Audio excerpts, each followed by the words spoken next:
Welcome back to the NutriMedical Report, and I want to get to the nub of this. We're going to have you back, of course. Some of the documents are so shocking, it's just unbelievable. I want to read off this statement you made here, Christine.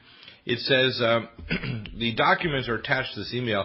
To save yourself wadding through the waste, I have listed the pages of 6 of the BCIMC major questionable investments on behalf of WorkSafe BC, ICBC, BC Public Nurses, BC Teachers, and so on. Now, by the way, here's a list of some of the major contributors to this cabal of evil and corruption. Imperial Tobacco Corporation, 21 million plus. Japan Tobacco, 40 million plus. Lockheed Martin Corporation, 35 million plus. Northrop Grumman Corporation Group, almost 30 million. Rothmans INC, 28 million almost. TELUS Corporation, 71 million almost. TELUS Corporation non-voting, 46 plus million.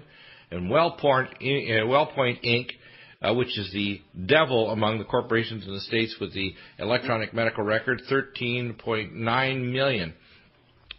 Give us some more details in terms of this, Alex, if you can, on the ICBC work comp system and how this, combined with the obviously harmonization, which they're trying to do with health supplements, health care, social services, the military they're integrating, policing with the CAPS program, they're getting ready to make this a seamless corporate feudal state of North America under Zone 3 of the 10-zone New World Order. Tell us what you've found. Well, I agree with you wholeheartedly there. Everything you said so far is true. That's pretty scary. Myself, yeah, it is very scary. Very absolutely. Scary to be true. I mean, I wish I was wrong, and if I was simply psychotic, it would be easy to treat. But the problem is we're faced with an enemy that's not giving us any slack. They're not giving us any quarter. They're ready to take us down, and they want to destroy our future, steal our infrastructure, impoverish us with the implosion of the economy, and that includes Canadians, by the way, who've been more fiscally responsible. You're about to have everything taken away from you. Yeah, well, that's right. And we've noticed that, like my experiences as going through as an ICBC patient claimant, I entered the medical system, and it was the most adversarial system you could expect to enter. Oh, absolutely. You walk into the claims office right across Canada, and the same in many states, and you have a 1.5 to 2 inch plexiglass Kevlar shield between you and your caseworker so you won't throttle them or whip out a weapon. And that's why they have these from every province, from Nova Scotia right through to British Columbia and Newfoundland, because they abuse the workers so much, and it's no better in the United States. And the employers act like the doctors if they get persnickety and stick up for injured workers, that if they deny claims, they'll be fired. And I was a director in 1997 for Health South in Denver, Colorado, the director, not a minor minion. I was the director of the lead clinic in Plant River. And I was told that by Bob Stoner of Health South, I call him Health South, that I had to close 32 cases, and if I didn't, I would clear up my desk. And I said, sorry, 4 of these, if I close them, they're going to die. And I said, I'm not going to have blood on my hands. One of them, and I won't mention her name, I'll call it CW as her initials.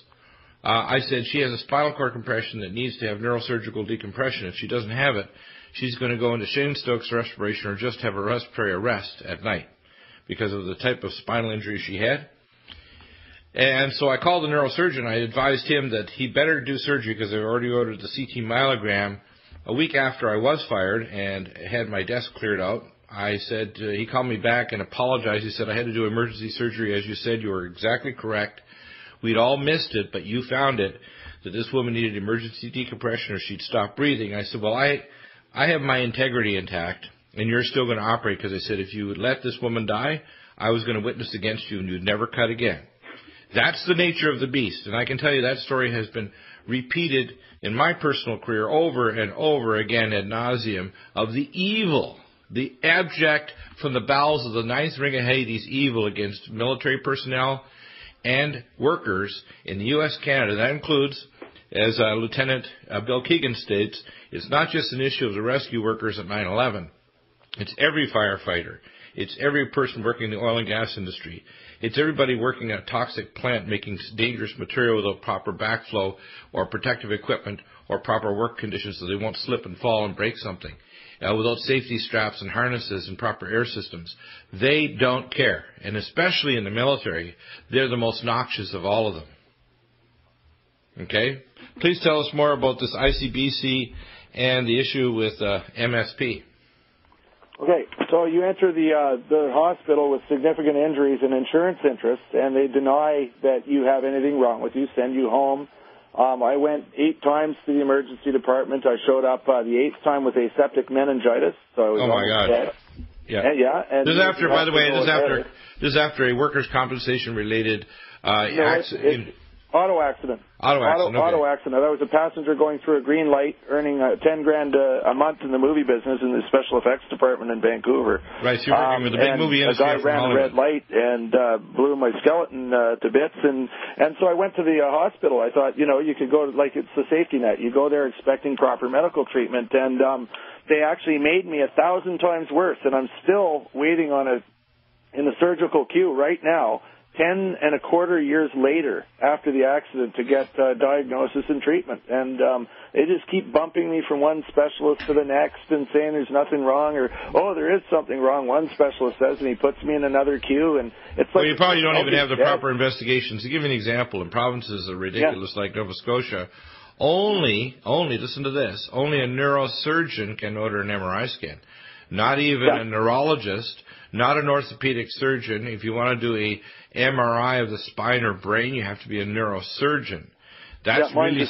Yeah, so if you have ordered an MRI with dye, which I had last week, and it shows that I have extreme foraminal stenosis, which was caused by them leaving a fragment of bone in my intervertebral canal for a whole, 5.5 years.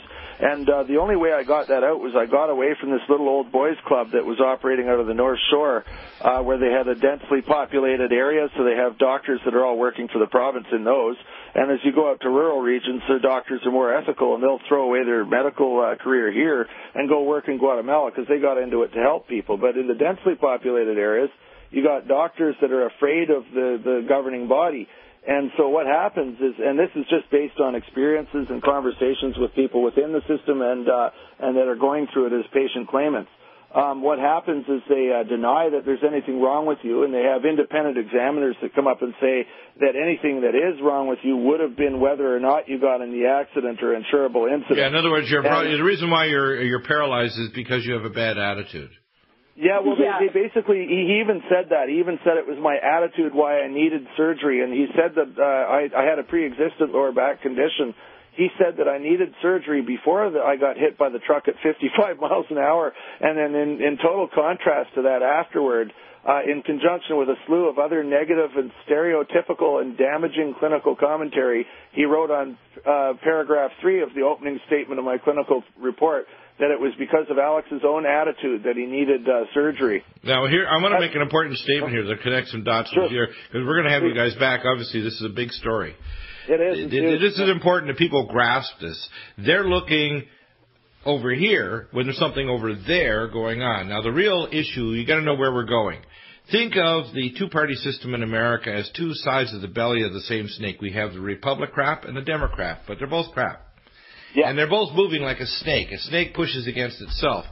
What they have in America and Canada is a laboratory for what they want to do to Americans. And all they have to do is harmonize. And all of a sudden they have a harmonization in a treaty, and all of the laws like the Dietary Supplements Health Act, the Workers' Compensation Acts, the right to treatment, etc., all the legal rights to due process and information and privacy is gone.